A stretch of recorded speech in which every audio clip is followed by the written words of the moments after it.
Target acquired.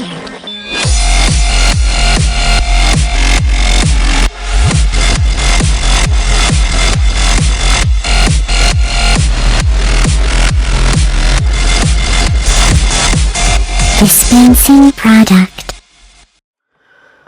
Hey everybody, Ed here, and today we're going to be taking a look at the Fall of Cybertron Voyager class Grimlock. Grimlock is one of the first Voyager class Transformers that they've ever made for the Fall of Cybertron games, and it was highly anticipated by a lot of people.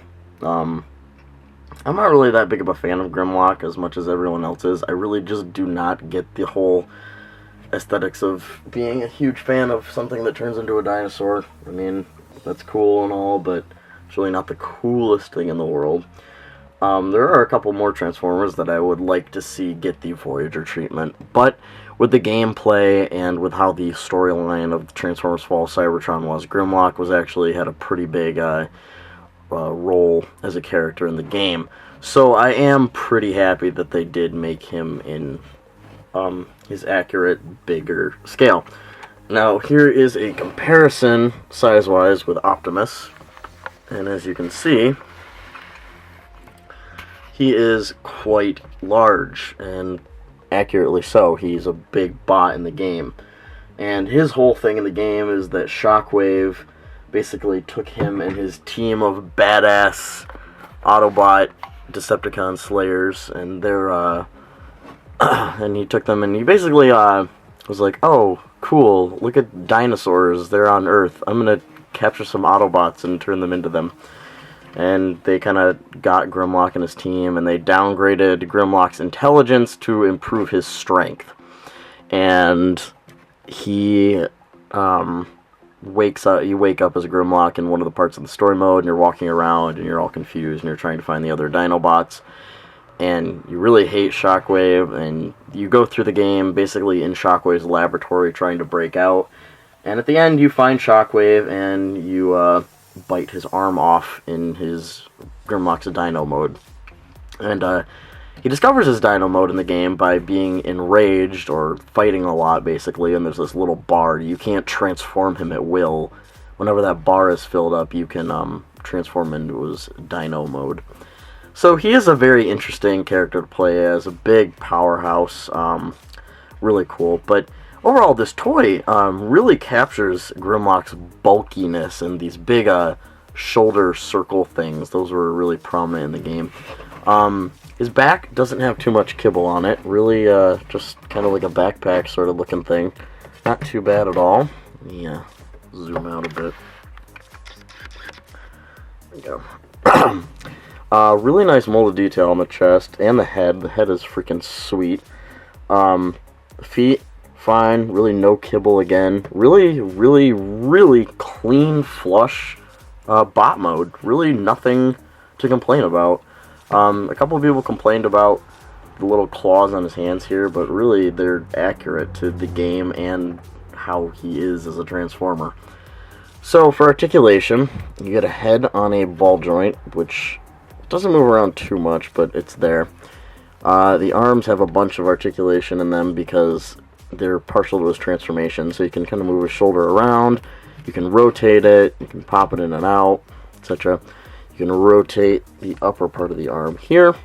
You can rotate the hands around 360.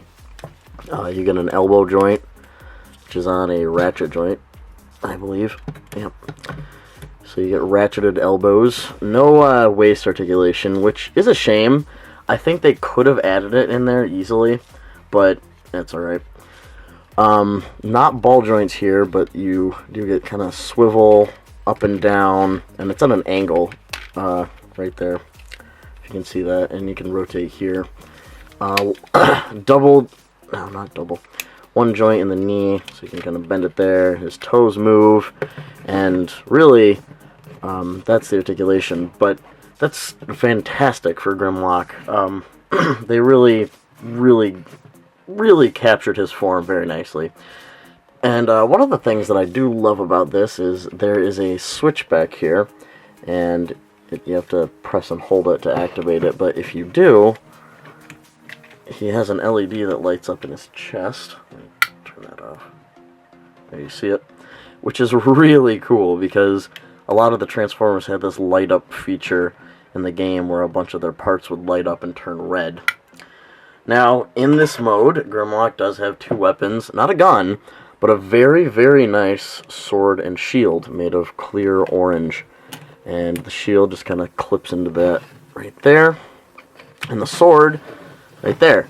And these are completely game accurate weapons. These are exactly what he used in the game, which is really cool. While a lot of the Transformers don't have that in the toy line, they actually kept the weapons the exact same as to what he used in the game. So, Grimlock being Grimlock, he has a famous alternate mode as a T-Rex. So let me turn him into that mode and I'll show you what he looks like. And so we here have Grimlock in his Cybertronian T-Rex mode thing. And they captured it to the game almost identically. And here's a quick little picture of his head, at least, to compare to. And it looks pretty accurate. Grimlock, in this mode, his legs become the tail and his arms become the feet. And he gets these new little stubby dino hands.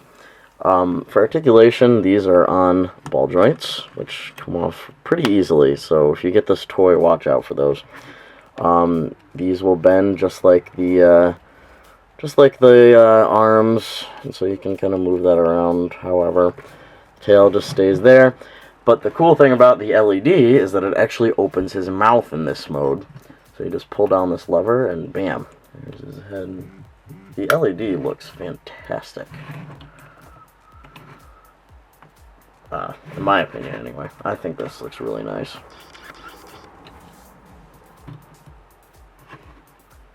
So yeah, really interesting mode.